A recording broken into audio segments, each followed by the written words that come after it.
In 2019, the first time capsule buried by Stumpy Sanderson and his gang of mischievous working-class boys, and which was actually an old Watney's Party 7 can, was unearthed. Then in 2023, the second time capsule, which was an old Courage Jackpot Bitter Party can, was discovered. And now, Whistling 5 Anarchic Productions, in conjunction with the 1970s Cigarette Appreciation Club and Puffer Patterson's Benevolent Fund for Aging Thespians, proudly presents Series 2 of Stumpy Sanderson's 1970s stories, and the 22 stories found in that second time capsule. As narrated by Andrew Brammer. Bonjour, bon après-midi, et bonsoir. The story you are about to hear is narrated in the first person, because I, just like Stumpy, witnessed firsthand the momentous events which it describes. So, let's park up the rally chopper, dim the lava lamp, switch off that episode of Catweasel, finish up the plate of Vesta beef curry, crack open a can of Double Diamond, light up a mannequin cigar, and kick back, sit back, and listen in to the anarchic and outrageous japes, scrapes and capers of Stumpy Sanderson and his gang. For this episode, we go back to 1971, for Gordon Brings the House Down. It was a sunny May half-term Friday, and we were on our way to tea round Gordon Sputnik Mahoney's house, when we stopped on our bikes to look in at the window of the local toy shop. "Wow, we've got to tell Gordon about this," I exclaimed. "Totally agreed," said Stumpy. For there, taking pride of place, together with an accompanying promotional poster, was the dinky toy vehicle we had all been waiting for. The Interceptor from the Gerry Anderson sci-fi series UFO, complete with firing missile mechanism. Even though, for some of us, this toy was out of our price range, for Gordon, as an only child, and whose father was a very successful sales representative for a local engineering company, money was no object, as he had a far more generous pocket money allowance than the rest of us. So, we knew he would be buying that UFO Interceptor just as soon as it came out next week. With us being sure that he would love to see the actual model on display in the shop window in advance of his purchase, it was thus with no time to lose that we pedalled as fast as we could up to Gordon's big white-walled house, one of the biggest houses around, and which Gordon's mum and dad were spending a lot of money on getting totally refurbished and upgraded. It was probably the only house in our part of Dunstable to have such luxuries as a double extension out the back and a downstairs toilet in addition to the main bathroom upstairs. Screeching to a stop, we noticed that Gordon's dad's red Hillman was in the driveway, as well as a white Austin. We knocked on the door, which was answered by the short and stocky figure of Gordon's dad, with his wise and serious face, brill-creamed hair and black thick-rimmed glasses, and smoking his pipe in his white shirt sleeves. "Hello, boys. Nice to see you. How are you both? I'll just get Gordon down for you." "Gordon, your friends are here," he called out. "You'll have to excuse me. We've got our insurance man here. Come in and wait in the hallway." "Gordon, I hope you're not in that upstairs bathroom." "Coming, won't be a minute," came back the familiar piping of Gordon's voice. As Stumpy and I waited in the longish hallway, Stumpy suddenly noticed and pointed to a very large yellow colouring on and a bulge in the polystyrene-tiled ceiling above where the coat stand and mahogany phone drawer stood. "Look at that ceiling. It's a bit stained and bowed, isn't it?" I don't remember ever seeing that before, as we both looked up and studied the strangely shaped and coloured ceiling. We must have been staring at it for a good 5 minutes, when I eventually said, "What the heck's Sputnik doing up there? Should we go up?" Just then, Fluttering like a small bird, Mrs. Mahoney came out, carrying 3 empty teacups. "Hello, boys. Isn't Gordon down yet? Gordon, your friends are here. I hope you're not in that bathroom. Now, why don't you boys just go on up?" As we reached to the top of the stairs, the small figure of Gordon Sputnik Mahoney came out of the bathroom, his square-shaped eyes positively twinkling and jubilant within that small triangular face, topped off with spiky and wayward carrot-coloured hair. "Sorry to keep you, lads. I've just been conducting extensive tests on my Thunderbird 4 and Stingray models in different depths of water, and I can conclude that the Thunderbird 4 has the greatest manoeuvrability and also the most durability and resilience. Now, you look like you have some exciting news. Let's go into my room to discuss."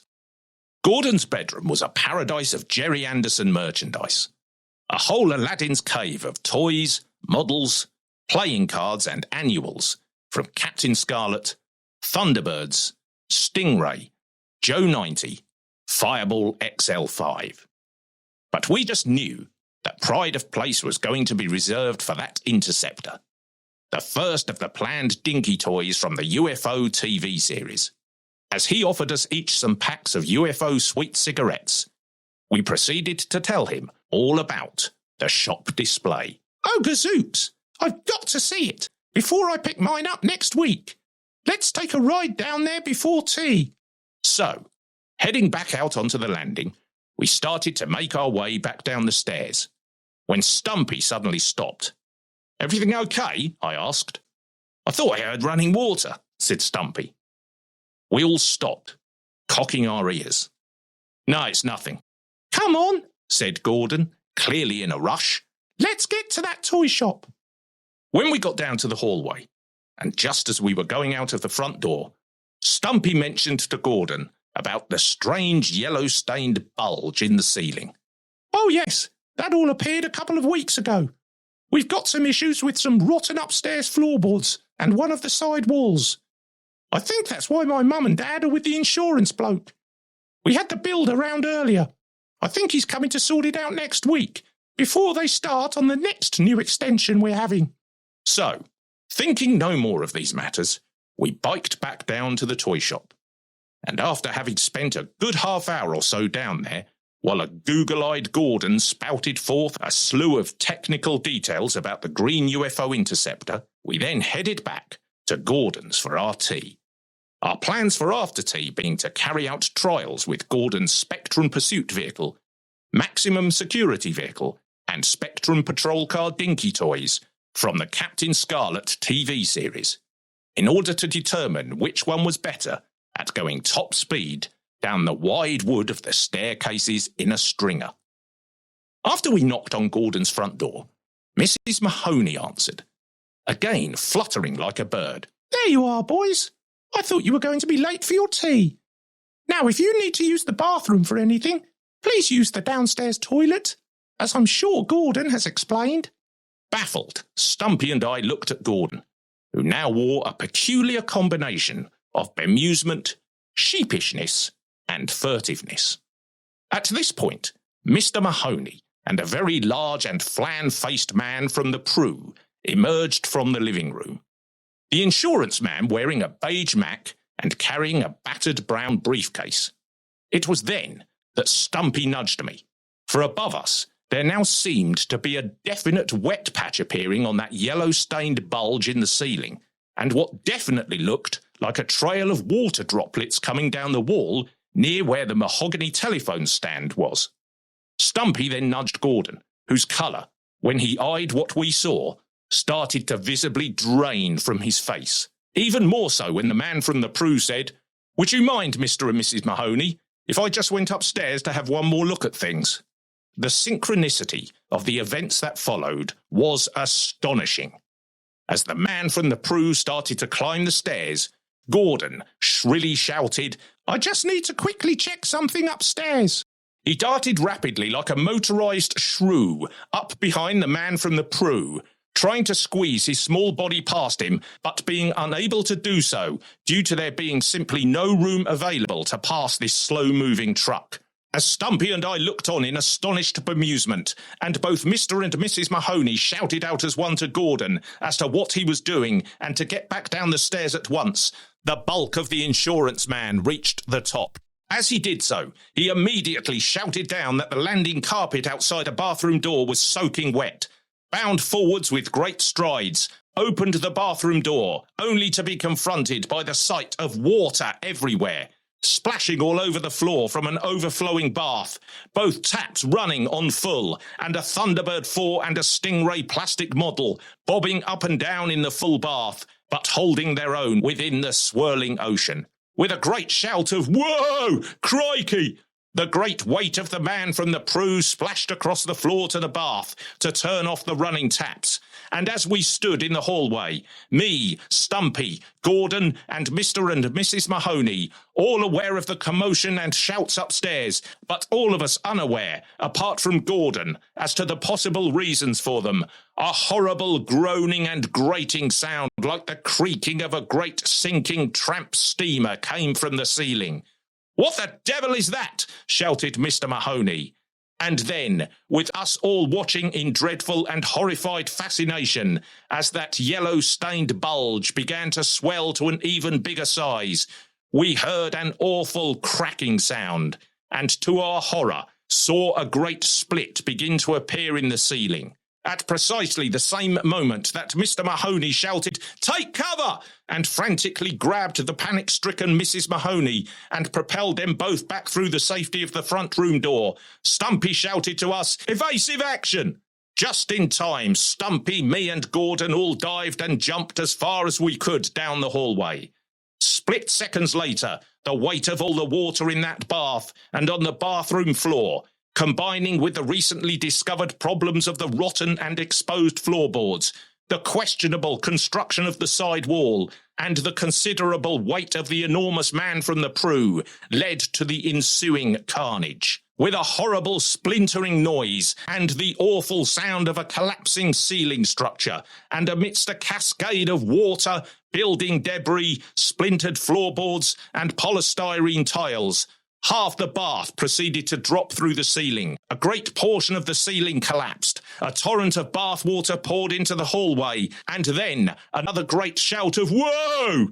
came from the man from the Prue, as both his bulky blue pinstriped legs now dangled through the ceiling, his great girth wedged between what remained of the floorboards. And then, falling through the gaping hole in the ceiling, came Gordon's plastic Stingray, smashing to smithereens on the hallway floor, followed by his yellow plastic Thunderbird 4, which simply bounced on impact on the hard floor and then settled proudly in position, still in one pristine piece. As Stumpy, Gordon and I looked on, a bit wet but not soaked, as our dives had taken us far enough to escape the falling disaster that had unfolded, and as Mr. and Mrs. Mahoney emerged aghast and horror-struck from the sanctuary of the front room, Gordon, with those square-shaped eyes again positively twinkling, piped up in his best scientific tone, "I just knew it. Thunderbird 4 definitely has the most durability and resilience."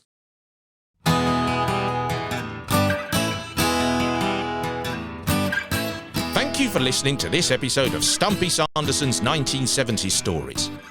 And please don't forget to check out the other stories from Series 2 and Series 1.